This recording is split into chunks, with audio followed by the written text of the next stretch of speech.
Hola, hola mis amigos de Vive Remarkable, ¿cómo están? Yo soy Pals Charles. Como todas las semanas yo siempre les pregunto, ¿cómo están estas metas? ¿Cómo estás llegando a concretar este nuevo año? Seguro que hay muchas metas que tú estarás pensando, yo quisiera lograrlo, ya la voy a dejar para el próximo año, voy a escribir un libro, voy a comenzar a hacer dieta, voy a comenzar a hacer ejercicio y ya va a ser casi final de año y no lo estás haciendo. ¿Qué pasa? ¿Qué es lo que te falta? Entonces, es por eso que yo te estoy trayendo estas historias inspiradoras para que el día de hoy te pongan las pilas y de una vez por todas tú digas, yo también quiero hacerlo. Entonces, el día de hoy te quiero presentar a una persona que es realmente extraordinaria.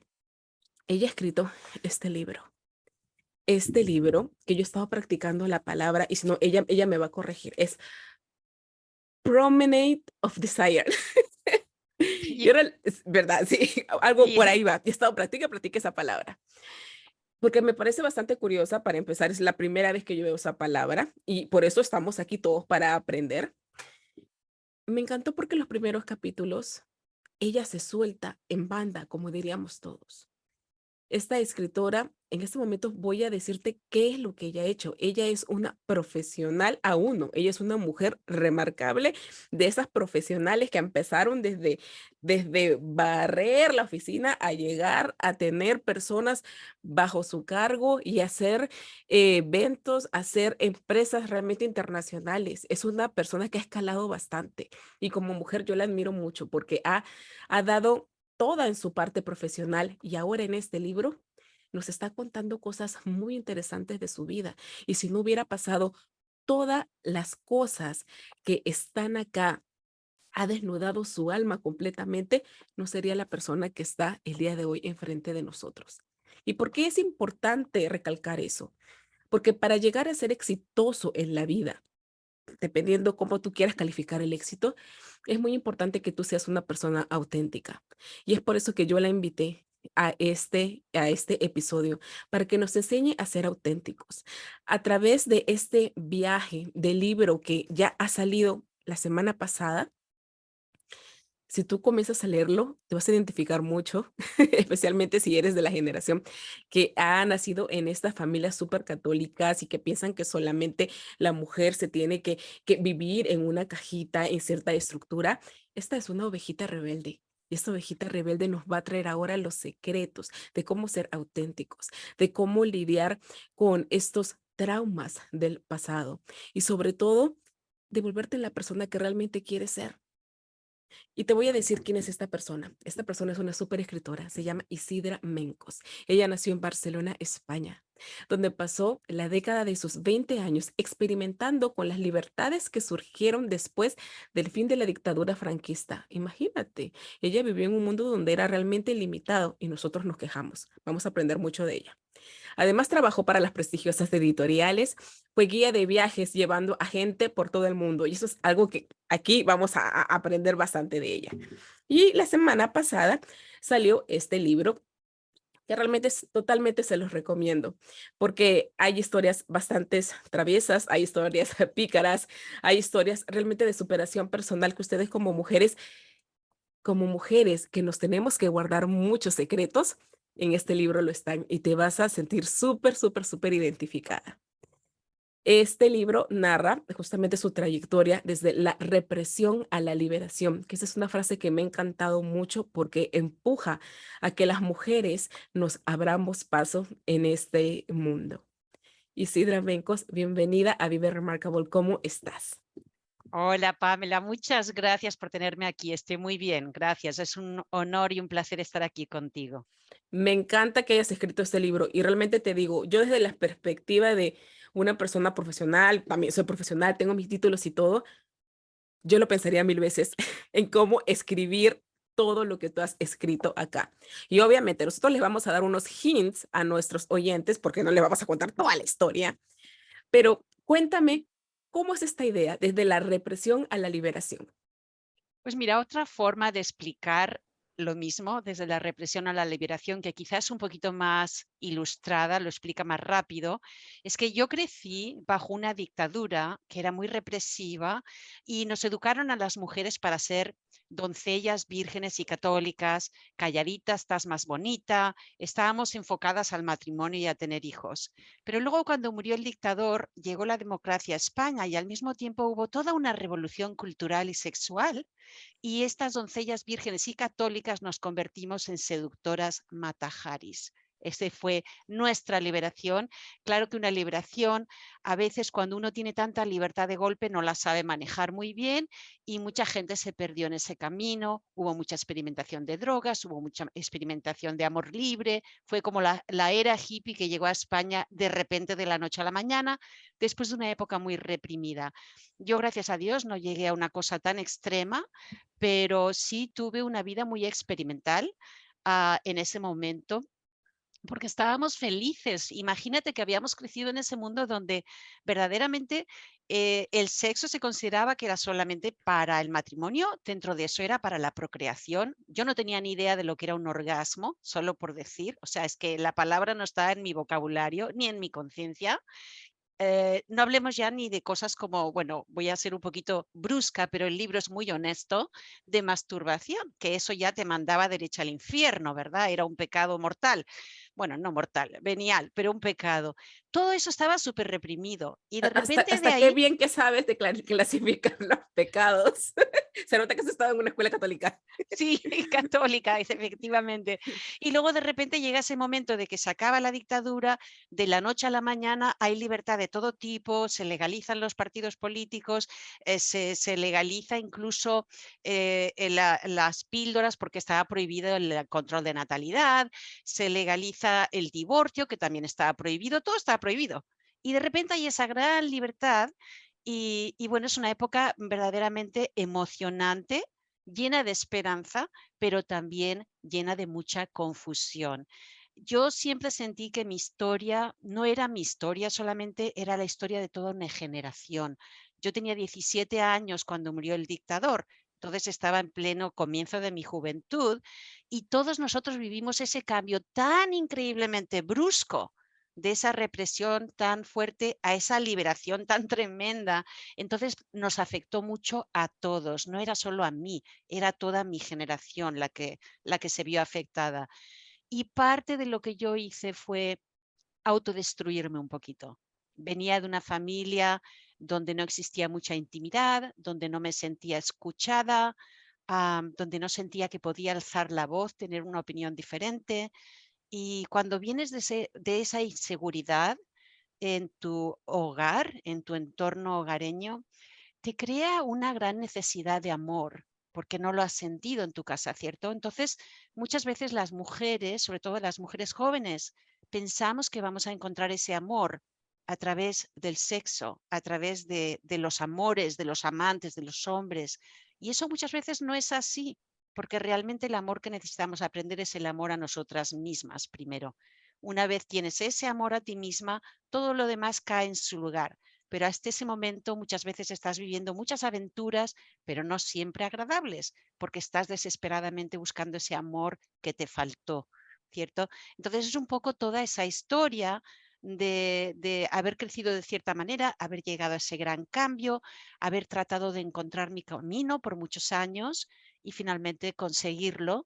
Aunque implicó también marcharme de mi país. Yo vivo en Estados Unidos ya desde el 92. Indaguemos un poco más en eso, porque sí es cierto. La historia, obviamente no voy a dar mucho detalle de esto, pero la historia comienza con la relación que tienes con tus papás desde muy chiquita.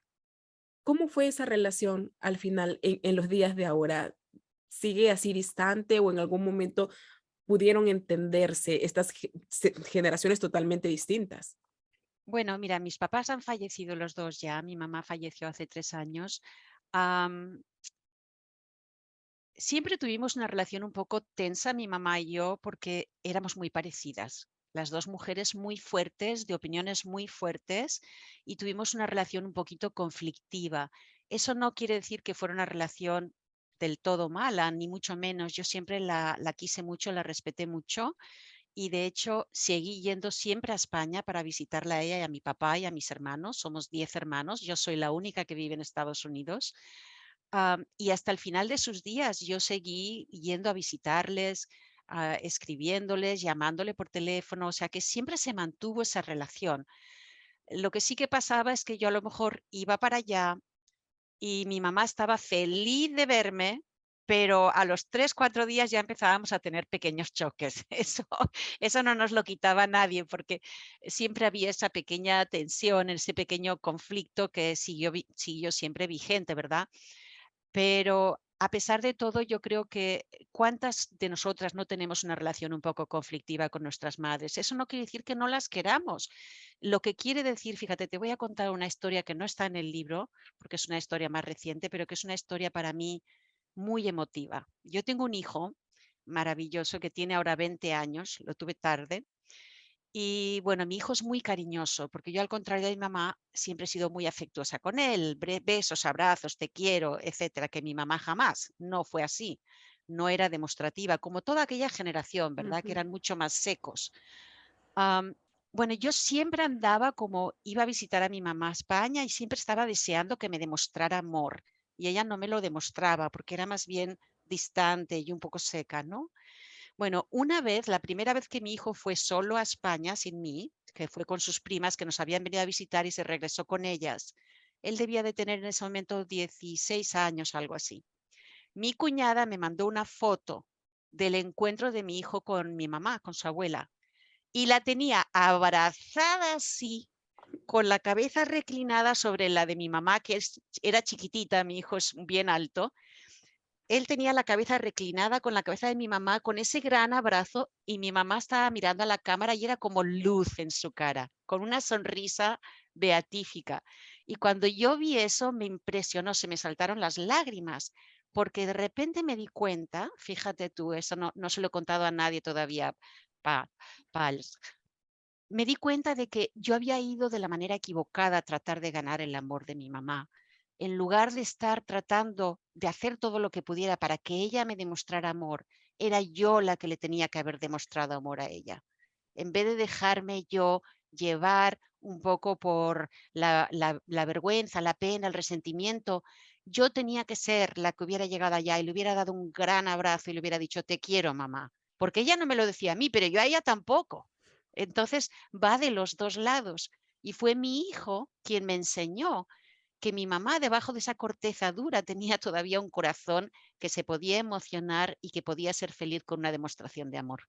Qué hermoso. De repente la mamá estaba esperando tanto tiempo que sus hijos vayan y le hagan esa demostración de amor, pero es cierto, ¿no? A veces nosotros como hijos nos hacemos una idea totalmente diferente a cómo son las personas, ¿no? Y siempre vamos con ese resentimiento, pero estoy hablando desde, ¿no? Desde la perspectiva de hijo, ¿no? Como que siempre vamos con ese resentimiento, con esa pared que decimos no, pero siempre como que lo vemos muy elevados, ¿no? Y como por ahí escuché alguna vez, dice, tus papás son tus papás, tú les tienes que respetar, pero tampoco no verlos elevados, porque si los ves elevados ya los ves inalcanzables. O sea, tienes que ser del mismo nivel para que tú puedas apapacharlos y realmente son, todos tenemos un mismo corazón, todos somos al final niños que estamos buscando ser amados. Absolutamente, estoy muy de acuerdo con eso, es cierto. Y creo que lamento que no pude llegar a hacer eso con mi mamá antes de que falleciera, aunque sí que se lo dije, porque cuando cumplió 90 años yo le creé un libro muy lindo de fotos antiguas de sus papás, de su familia, de nosotros y todo eso, y en la última página le puse que la quería. Y tengo esa satisfacción, que por lo menos por escrito se lo dije, y a ella el libro le encantó.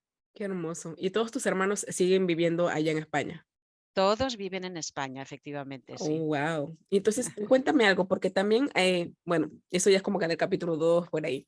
Vi que hubo una amiga, te hiciste amiga de alguien que, que cambió tu perspectiva de vida. Ujú. ¿Hasta ahorita esa persona sigue en tu vida? No, fíjate, creo que te estás refiriendo a Marea, a la mujer que Sí. se llamaba Mari, que la bautizamos Marea, ¿no? Porque Ujú, era como una marea que lo arrasaba todo con su vitalidad. ujú. No, porque nos tuvimos un desacuerdo, bueno, no un desacuerdo, lo que pasó es que ella tenía un novio, esto está, toda la historia está en el libro, y cuando rompió con el novio, esa era una época, como dije antes, una época muy loca en España, donde todo era amor libre, relaciones abiertas, bueno, era como la era hippie, ¿no? Entonces ellos tenían una relación abierta y yo había tonteado con el novio un poco y luego ellos se separaron y ya llevaban tiempo separados, ella ya estaba viviendo con otro hombre y entonces este chico y yo empezamos a salir. Y bueno, ella se molestó muchísimo conmigo, se enfadó muchísimo conmigo, me insultó y todo. Y yo me quedé un poco sorprendida porque ya llevaban tiempo separados, ella ya estaba viviendo con el otro chico y todo, pero igual no le gustó. Y a raíz de ahí nunca más la volví a ver. Nunca más la volví a ver. Sin embargo, bueno, ella también se fue a vivir fuera, se fue a vivir fuera de España. Creo que se fue a África, se casó con un chico que hacía cosas de interpretación y se fueron a África. Y ya no, nunca más la volví a ver, le perdí la pista, incluso no me acuerdo de su apellido. O sea que si la quisiera volver a buscar, no la podría encontrar, creo yo. Pero como digo en el libro, siempre le estuve agradecida, porque aunque era una mujer que no era fácil en todo sentido, tenía una rebeldía en ella y una vitalidad y una creatividad que a mí me ayudó a salir un poco de mi cascarón. Me ayudó un poco a entender que hay otras formas de estar en el mundo, que uno puede alzar la voz, que uno puede hacerse notar, que uno no está calladita más bonita, que puede uno ser uno mismo, ¿no? Y eso lo aprendí de ella y siempre se lo agradeceré. ¿No? Y me parece súper increíble porque a veces para uno cuando recién, nuevamente, por la forma en cómo hemos sido criados, es difícil salir al mundo sin esas herramientas. Y necesitamos, si no son nuestros padres, obviamente, tener a una persona en quien confiar y que nos diga, hey, lo puedes hacer de otra manera. La vida se vive de una manera totalmente diferente. Dime, ¿y cómo así es que se te dio la idea de plasmar toda tu historia en un libro? Y después de tanto tiempo, porque yo sé que tú has hecho una gran carrera profesional. ¿Cómo así se te Sí. ocurre? Y sobre todo hablar de estos temas tan privados. Muy íntimos, efectivamente. Mira, yo siempre quise ser escritora, siempre. Ese fue siempre mi sueño desde que yo era niña. Lo que pasa que, bueno, escribí algo porque tengo un par de libros publicados anteriores, pero uno es un libro académico, el otro era un libro de cuentos de hace 20 años, pero nunca me había comprometido realmente a ser escritora disciplinada, trabajando todos los días. No me había comprometido con la carrera de ser escritora. Y aunque tenía una vida externamente muy exitosa, porque como dices tú, cuando yo empecé a escribir, yo estaba de ejecutiva en una compañía que, bueno, yo era directora editorial de varias páginas web y que estaban en varias partes del mundo, manejaba equipos en Canadá, en Brasil, en México, en Estados Unidos, en fin, tenía un puesto importante, muy buen sueldo, mucho prestigio, todo lo demás. Am, pero estaba casada, tenía un hijo, o sea, externamente todo estaba fabuloso, pero había una parte de mí que estaba infeliz. Siempre tenía como una especie de pequeña depresión oculta que estaba ahí por debajo de todo, que no me dejaba ser plenamente feliz, porque lo que yo sabía que siempre había querido hacer, ser escritora, no lo había hecho, no lo había hecho. Y llegó un punto en que eso ya me dolía tanto no haber ido a perseguir mis sueños que decidí que lo iba a hacer aunque tuviera que sacrificarlo todo, incluyendo la estabilidad financiera. Entonces, en el año 2016 dejé mi puesto de trabajo, ya les di su honores, ¿no? Su noticia de que me iba a ir, dejé el puesto, con eso se desapareció, digamos, mis ingresos fijos, mi prestigio, mi gran título, todo eso se fue para afuera, ya no había, pero le dije a mi marido y a mi hijo, porque yo era la que traía el pan a casa, el sueldo fuerte era el mío. Y yo le dije a mi marido y a mi hijo, les dije, mira, yo tengo que ser escritora. Si no hago esto, me voy a morir siempre con esa espinita clavada de que no he perseguido mi sueño. Lo tengo que hacer, pero eso va a significar que no vamos a tener los mismos ingresos que teníamos antes, porque aunque yo he lanzado mi propio negocio como editora y entrenadora de otros escritores y todo eso, pues no es lo mismo, ¿verdad? Digo, entonces es posible que tengamos que hacer muchos sacrificios financieros, quizá vamos a tener que vender nuestra casa. ¿Qué pensáis? Y tanto mi hijo como mi marido me dijeron, te apoyamos 100%. Tú has estado aquí al pie del cañón, manteniéndonos realmente, porque mi marido trabajaba en una organización sin fines de lucro, entonces no tenía el mismo nivel, digamos, de sueldo que yo y todo eso. Y tú nos has estado apoyando siempre y ahora es hora de que nosotros te apoyemos a ti. y me dieron el visto bueno 100%, que siempre se lo voy a agradecer y son mis mayores apoyos en este viaje. Entonces, bueno, con eso dejé mi trabajo y me puse a escribir en estas memorias. Y lo que pasa es que, fíjate, yo siempre había querido entender por qué cuando yo tuve 20 años, toda esa década de los 20 años, yo había tenido ciertas actitudes autodestructivas, ¿cierto? Demasiados hombres, demasiado alcohol, demasiadas locuras, ¿verdad? Y tenía esa necesidad de entender de dónde venía todo eso. Y escribir esas memorias me permitió ahondar mucho en mi verdad, ahondar mucho en quién yo fui y en quién yo soy ahora. Y además también quería entender si lo que me pasó a mí fue algo mío o fue de mi generación. Entonces esos dos lados yo quería entender. Y aunque escribir estas memorias no ha sido fácil porque son muy auténticas, son muy veraces, son muy crudas en ciertos momentos, porque verdaderamente tú dices, me desnudé en la página, pero es cierto, me desnudé literalmente en la página, aparte de emocionalmente, literalmente. Am, pero yo sentí que tenía que hacerlo, porque si iba a escribir esto, lo tenía que hacer con absoluta sinceridad. Y un punto muy importante para mí en este libro era demostrar que, bueno, hubo gente que me hizo mucho daño, pero yo también hice daño a gente. Hubo gente que cometió errores que me perjudicaron, pero yo también cometí errores que perjudicaron a otros. Y creo que es muy importante tener esa visión auténtica de quiénes somos. Somos seres humanos y los seres humanos se equivocan. Yo nunca fui cruel, yo nunca hice daño a alguien con intención de hacer daño a alguien. Cuando yo le hice daño a alguien siempre fue sin querer, porque no supe hacerlo mejor, pero sí cometí errores, ¿cierto? Y creo que todos lo hacemos. Y creo que entender eso y aceptar eso es el primer paso para realmente poder amarnos y poder amar a otra persona de verdad y a fondo.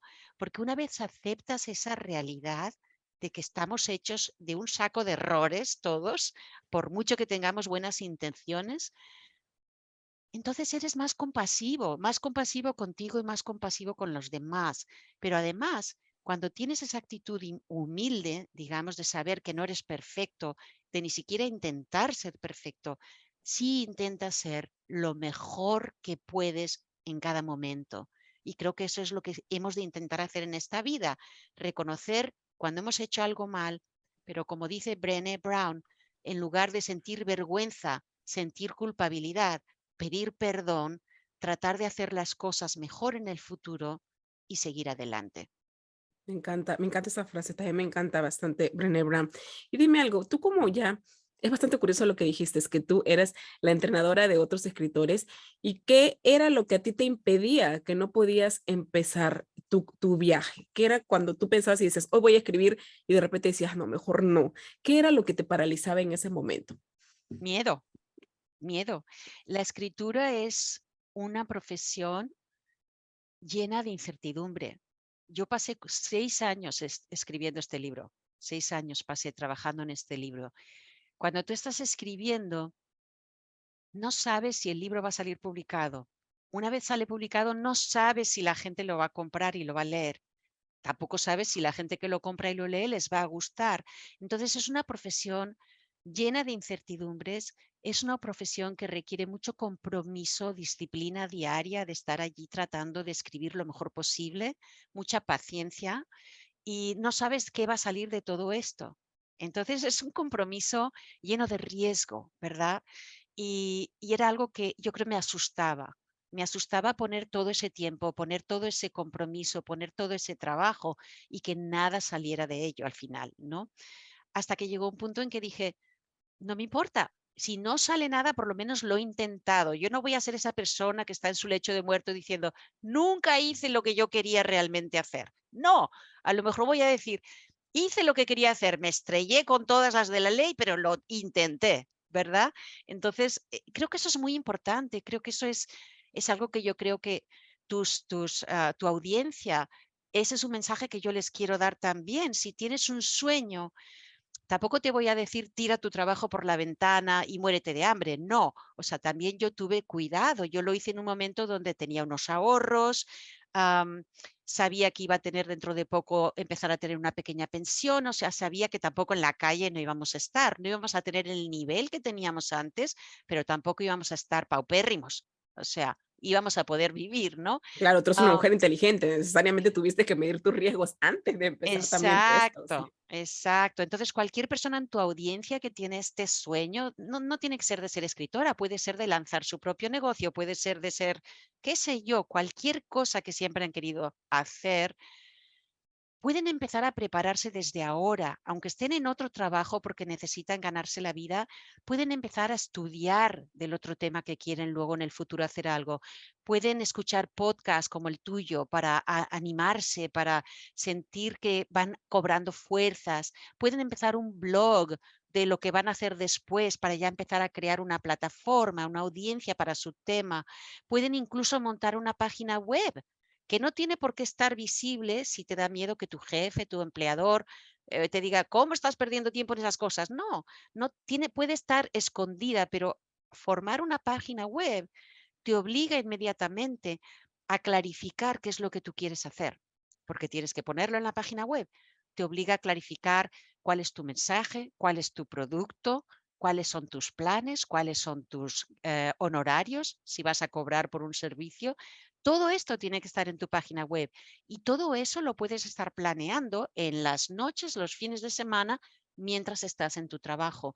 Lo importante es que seas sincera y sincero contigo mismo y que pienses, bueno, ¿cuál es ese sueño que llevo arrastrando conmigo, que siempre he querido hacer y que no me he atrevido? ¿Qué puedo hacer hoy? ¿Qué pequeño paso puedo tomar hoy para acercarme un poquito más a ese sueño? Me encanta lo que estamos hablando acá. Dime algo, ¿y cuál fue ese cambio de pensamiento cuando tú decías: "Okey, tengo miedo", y qué pasó? ¿Solamente te levantaste un día y tú dijiste: "Bueno, hoy voy a comenzar a hacer mi sueño"? ¿O qué fue lo que vistes o qué herramienta utilizaste que dijiste: "No, definitivamente esto cambió mi forma de pensar y vamos a comenzar a trabajar en ese sueño"? Sí, muy buena pregunta. Mira, lo que pasó fue que, como te dije, yo andaba medio deprimida con todo y que las cosas me iban tan bien externamente y bueno, sentía que me estaba ahogando. Entonces empecé a buscar en internet alguna clase de escritura o alguna cosa que me pudiera ayudar. Una de las cosas que empecé a hacer es meditar. Empecé a meditar diario. Todas las mañanas yo empecé a meditar.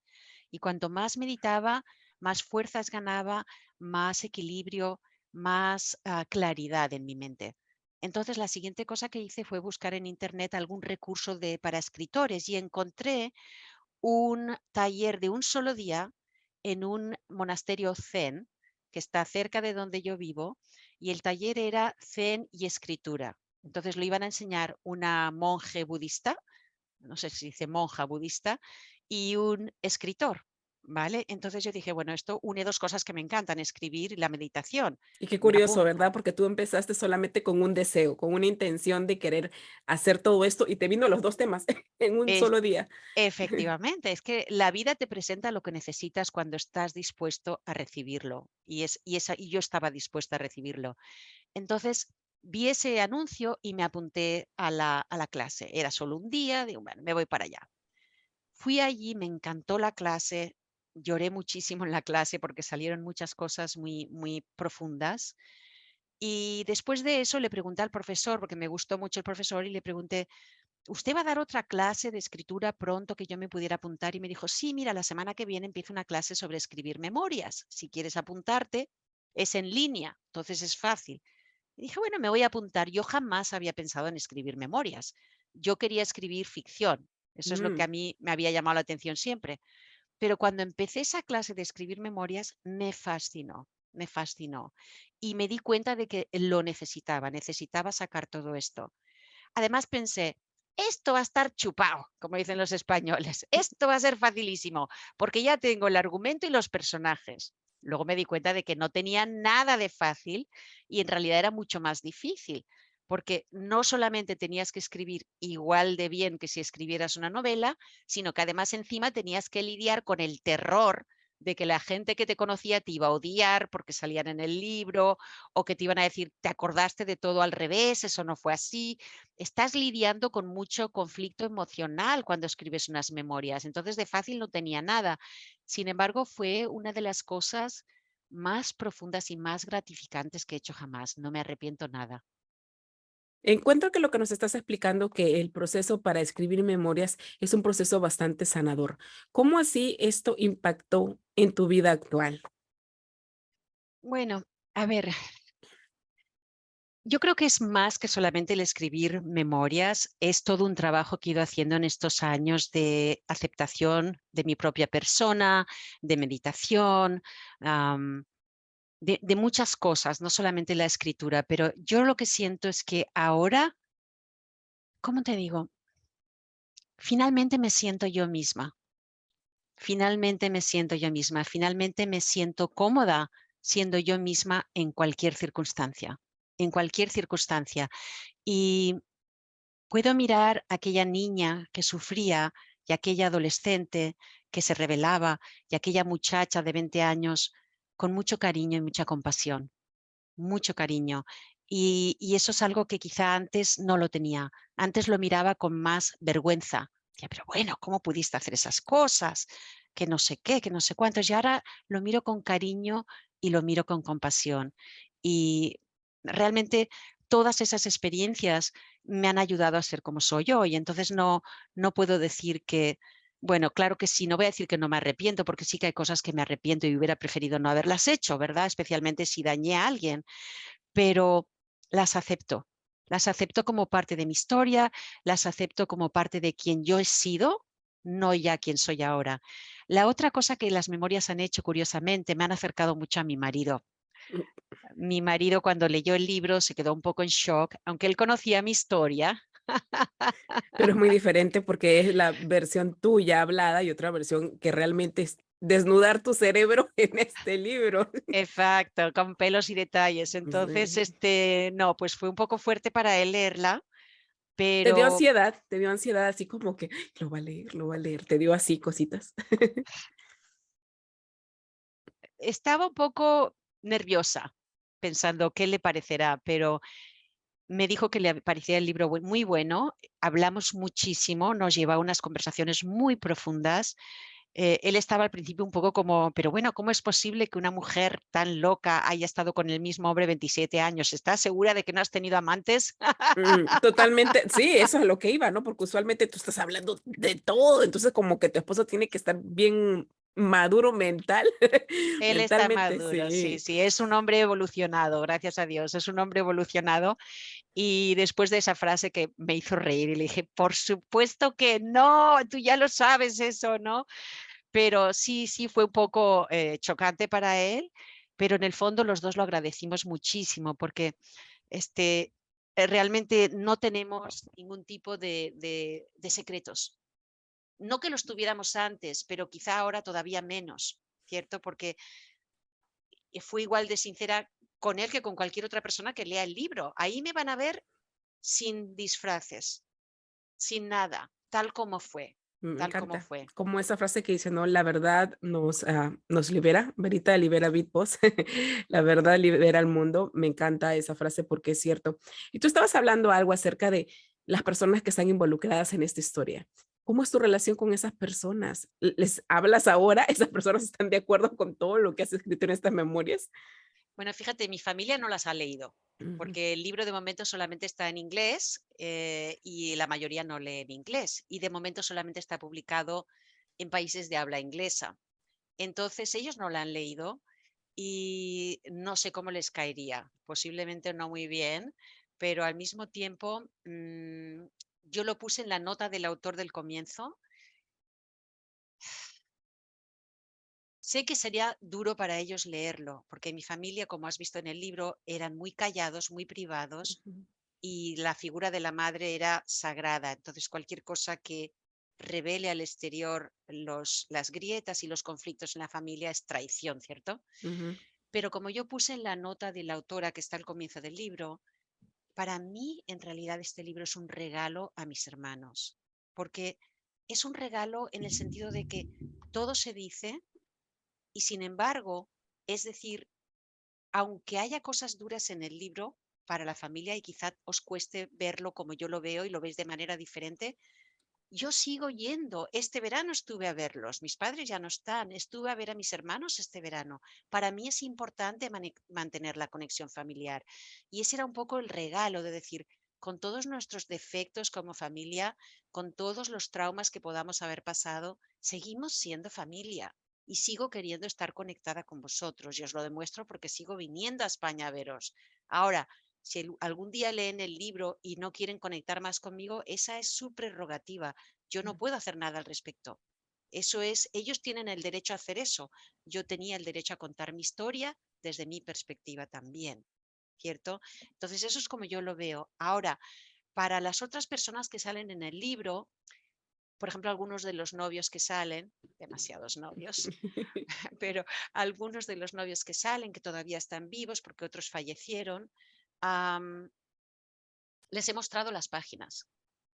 Qué Les he lindo. mostrado ¿Y las qué han dicho? páginas ¿Qué han dicho? Ay, después de tanto antes tiempo de te acuerdas de mí. publicarlo. Qué honor. No, siempre hemos sido amigos. Fíjate que siempre quedé amiga con todos mis ex, excepto con el que me abusó, el que abusó de mí, es uno que sale en el libro, que me abusó emocionalmente. Ese nunca más lo he vuelto a ver, pero los demás seguimos siendo amigos y seguimos comunicándonos. Cuando voy a Barcelona, todavía veo a Billy, el que organizaba los conciertos de salsa, Daniel, el americano que vivía allí, ahora vive en Estados Unidos y todavía nos llamamos por teléfono. Guy, otro que también está allí, que es colombiano, vive en Colombia, seguimos conectados por Facebook. Yo compro sus libros, él es escritor, los leo, etcétera. O sea, acabé bien con mis novios porque siempre hubo amor y aunque nos hiciéramos daño, nunca hubo intención de hacer daño, ¿cierto?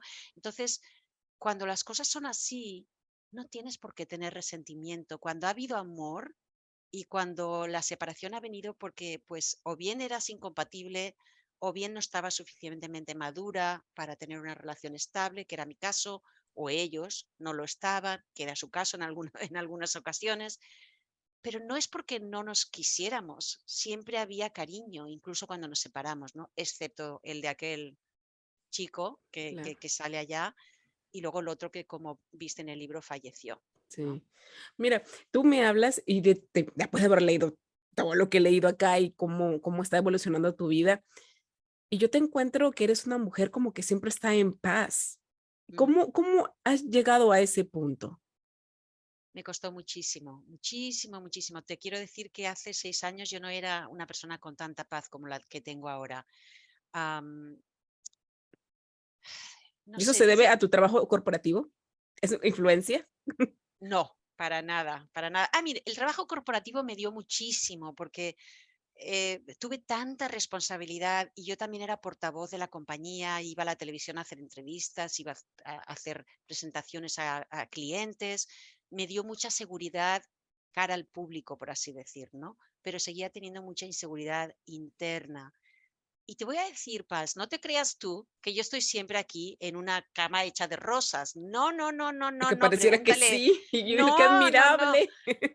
Que va, que te diga mi marido cuando me pongo a llorar y hago un drama. Yo soy drama queen, por eso que mi hijo es drama king, porque No, él lo ha aprendido de mí. qué malos. Como buena española, yo soy bien dramática, bien dramática. Entonces, cuando hay una cosa que no está bien, ahí me ves pegando gritos y llorando a mares. Y mi marido viene y me abraza y no, déjame, ahora no quiero que me abraces. O sea, que soy igual de dramática que cualquier persona. Pero esas son cosas del momento. Yo no sé, a mí tengo un temperamento muy fogoso. Entonces, cuando me viene el pronto, o me da la llorera o me da la gritera, lo que sea que me dé, pero después se pasa y a la media hora ya está. Ya está. Yo creo que eso es bueno. Yo creo que de vez en cuando uno tiene que dejar salir todas esas emociones. No te las puedes quedar adentro porque se te pudren ahí. Entonces hay que saberse expresar, ¿no? ¿Y eso lo aprendiste o tú ya naciste así? Bueno, siempre he tenido un carácter un poco fuerte, pero no, definitivamente yo no era tan cómoda con mi expresión anteriormente. Yo tenía muchísimas más inseguridades. He ido ganando en confianza en mí misma, con la edad también. Como dice el refrán, más sabe el diablo por viejo que por diablo. A medida que nos hacemos mayores, también vamos ganando un poquito más de tranquilidad. No necesitamos tanto la aprobación de los demás, porque ya tenemos nuestra propia aprobación, ¿cierto? Y, Excelente. En y llega cambio, un uno punto todavía donde está luchando con que, y ellos me querrán, me probarán, me dirán, qué sé yo. Yo creo que todos quisiéramos tener justamente esa paz mental que tienes en ese momento, ¿no? De ya que no te importe qué es lo que digan o lo que dijiste, voy a emprender mi libro, lo voy a terminar y al final, ¿qué importa si no lo compran? Yo voy a voy a estar satisfecha por lo que yo estoy haciendo. efectivamente, tú tienes que definir cuál es el éxito para ti. No necesariamente el éxito es hacer mucho dinero o yo qué sé, cualquier otra cosa. En mi caso, claro que me encantaría convertirme en una bestseller, lo deseo, y si el libro vende 3 ejemplares estaré muy triste, claro, por supuesto, pero tengo que definir por mí misma qué fue el éxito para mí con este libro. Y para mí el hecho de haber finalmente perseguido mi sueño y haberlo escrito y haber arriesgado todo para hacerlo es algo de lo que voy a estar orgullosa hasta el último de mis días, verdaderamente. Es maravilloso. Y dime, ¿cómo se ve un día normal para una escritora? Bueno, mira, ahora es un poco diferente porque el libro acaba de salir y estoy más enfocada en promocionarlo, pero por lo general, si no, yo siempre trato de escribir primero en la mañana. No sé si has leído ese libro, se llama The One Thing, la única cosa. Y es un ¿De libro quién de es el un, libro? no me acuerdo cuál es el nombre, ya te lo mandaré, pero es un libro Ujú, de negocios, digamos, ujú. de cómo organizarte para ser eficaz en tu profesión, etcétera, en tu vida. Y algo que me encantó de ese libro es que tienes que hacer la una cosa, esa cosa que es la más importante, ese día es la que tienes que hacer primero. Entonces, si ya luego todo lo demás no se cumple, pues al menos has hecho esa única cosa que era la prioridad. Para mí la prioridad era escribir. Entonces, es lo que hacía ahora no puedo escribir porque estoy con mucha promoción, pero es lo que hago lo primerito en la mañana cuando me levanto. Bueno, desayuno y demás, y me siento y escribo. No necesariamente escribo muchísimas horas, entre 2 y 4 horas máximo. Nunca escribo más de 4 horas. De ahí lo dejo y entonces ya en la tarde me pongo a trabajar con mis clientes, donde les ayudo a escribir sus libros como editora, entrenadora, incluso escritora fantasma. O sea, he escrito para otras personas en su voz, como si ellos fueran los autores. El libro sale con su nombre, pero lo he escrito yo, ¿no?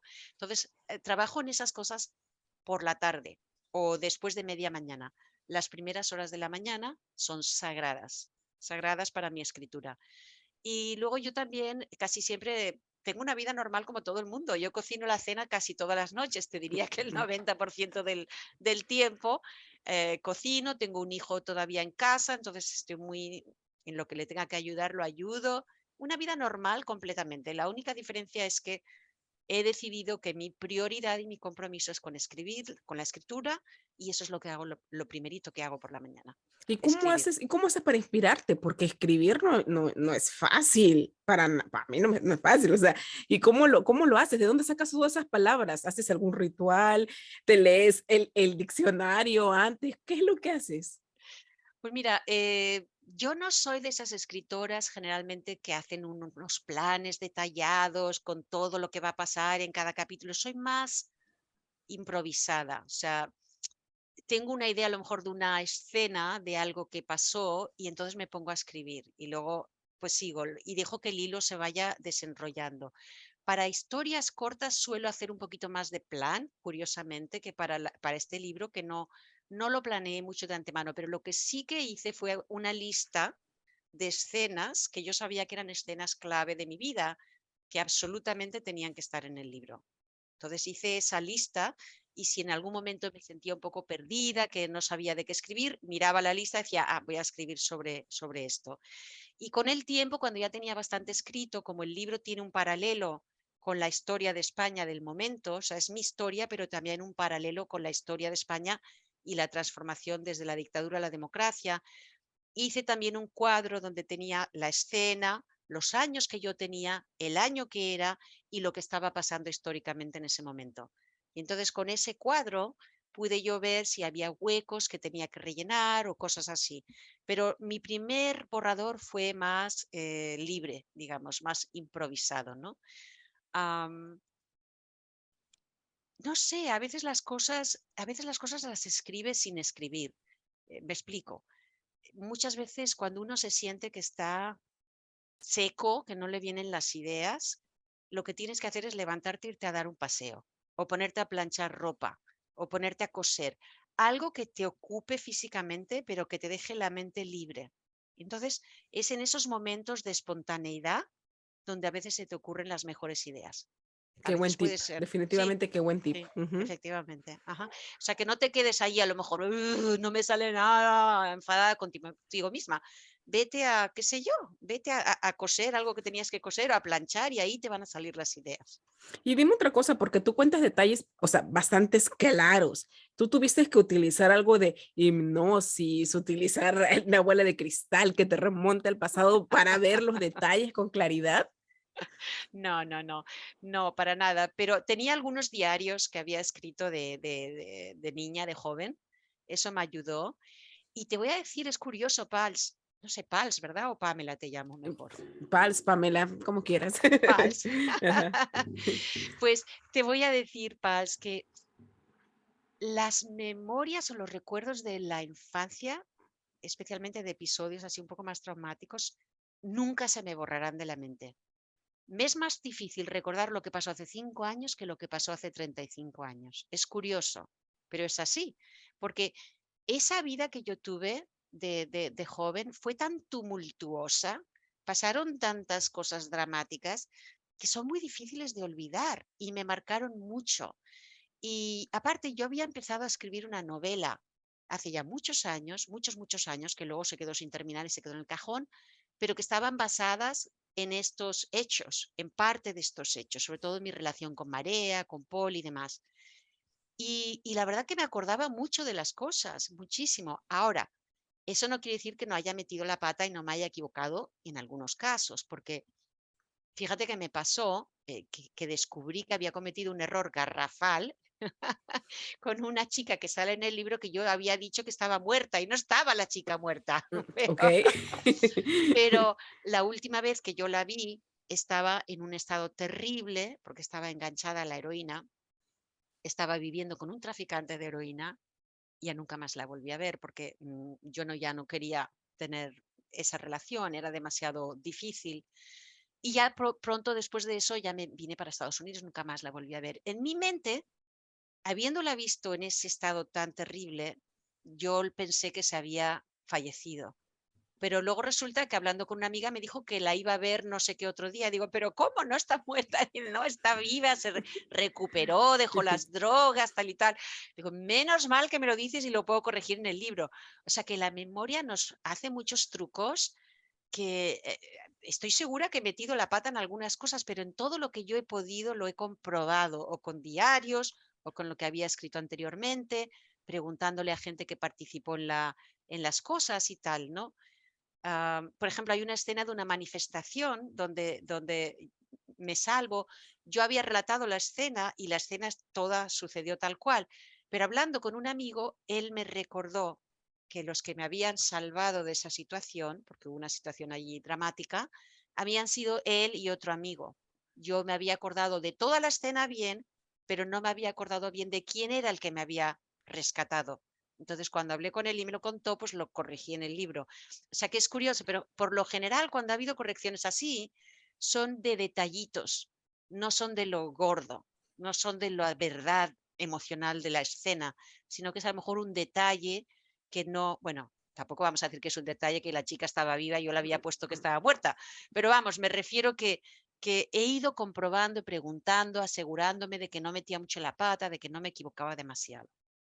Qué interesante, de verdad, porque sí, necesitas bastante estructura y, como dices, bastante disciplina para dar un buen resultado al final, ¿no? Del libro. Dime, ya casi para terminar, ¿tu hijo ha leído el libro? Pues fíjate que él me lo quería leer y yo le dije: "Adrián, yo creo que esto no es para ti, hay muchas escenas sexuales, no sé si te vas a sentir cómodo.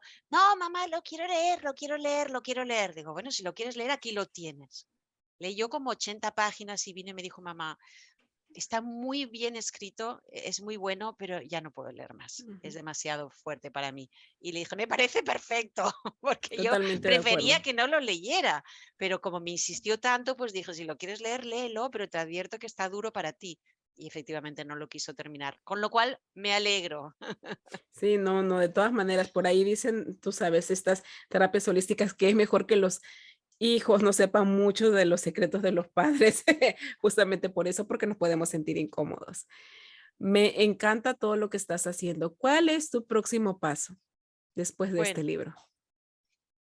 voy a intentar publicarlo en español. En España vamos a ver si lo consigo. De momento, como digo, solo está en inglés. Promenade of Desires, como yo le llamo. ¿Y por qué el Y título? fíjate que es una referencia a las Ramblas, que es el corazón de Barcelona, es el Mm, paseo que va, que es donde todo el mundo conoce Barcelona por las Ramblas, ese paseo.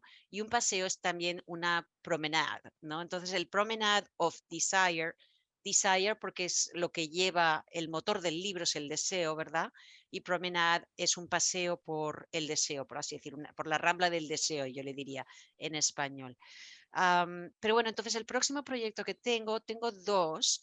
Uno es un libro que ya casi lo tengo terminado, que es de ensayos. También son basados en cosas reales, pero son historias cortas. Y ese se llama Mandala Way, el camino del mandala, porque está un poco explicando las muchas personalidades y objetos y gente y amigos y amantes y de todo que uno deja atrás a medida que evoluciona.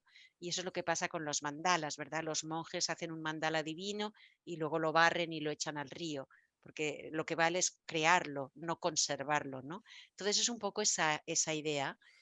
Y después de eso, seguramente voy a continuar con una novela. Estoy ahora tentada de volver a la ficción. qué hermoso. ¿Y cuándo es que va a salir este libro de los mandalas? Me llama mucho la atención.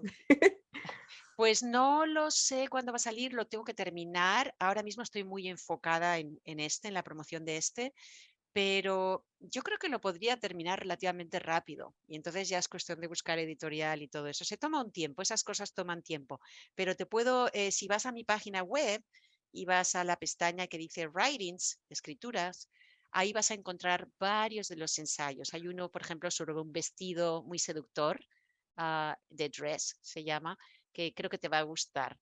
Me encanta, definitivamente voy a ver. ¿Y puedes darnos dónde es tu página web? ¿Cómo te podemos ubicar? ¿En dónde podemos comprar también este maravilloso libro y seguir, obviamente, tu trabajo? Claro que sí.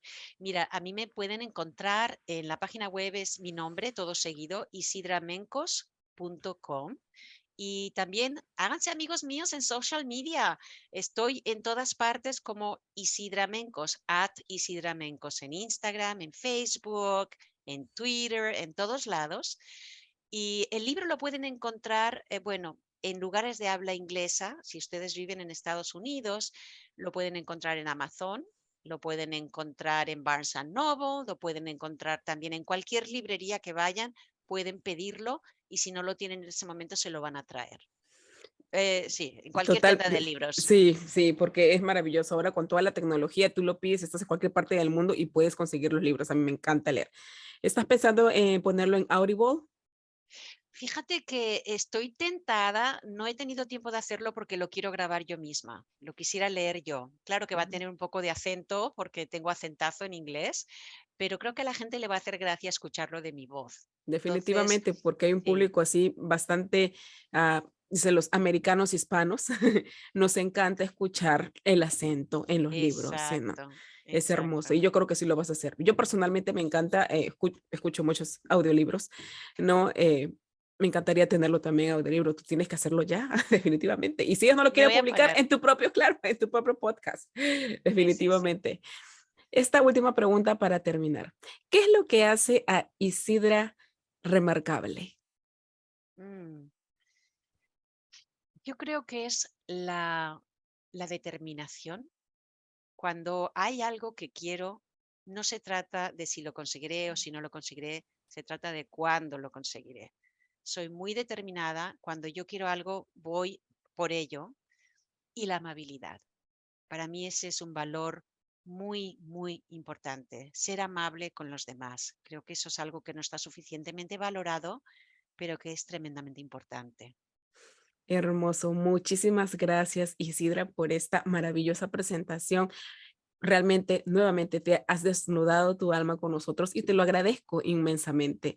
Yo sé que este libro va a dar mucho, pero mucho de qué hablar. Y sabes que me encantaría ver algunos reels basados en este libro y, ¿por qué no? En algún momento, alguna película, porque tiene muy buen contenido.